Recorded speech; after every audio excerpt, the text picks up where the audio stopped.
त्यानंतर मग मी 2-4 टेस्टिमोनी पण ऐकल्या. त्याच्यावरून मग मला स्वतःला माझं स्वतःचं पण बायपास झालेलं आहे. मला शुगर आहे, BP आहे, परत माझे 6 डायलिसिस झालेले आहेत. त्यानंतर मग मी तो सगळा विचार करून मग मी पण थेरपी घेतली आणि थेरपी इतकी चांगली आहे, नॅचरल थेरपी आहे. त्याच्यामुळे मला खूप म्हणजे रिलॅक्स वाटायला लागलं.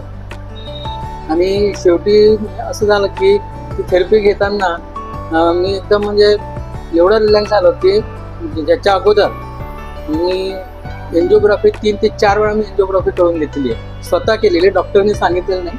पण मला जो त्रास व्हायचा त्या त्रासाच्या अनुषंगाने मी 3-4 वेळा मी एन्जिओग्राफी केलेली आहे. आणि माझं शुगर पण कमी जास्त होत असतं. तर मी इथे आल्यानंतर मला खूप म्हणजे रिलॅक्स वाटायला लागलं. आणि एन्जिओग्राफी याच्यानंतर आजार पुन्हा उद्भवू नयेत यासाठी मी स्वतःहून थेरपी चालू केलेली आणि खूप रिलॅक्स होतं. तर मला तेवढंच सांगायचं आहे की कुणाला ज्याला आजार आहे नाही असलं तरी त्यांनी थेरपी घ्यावी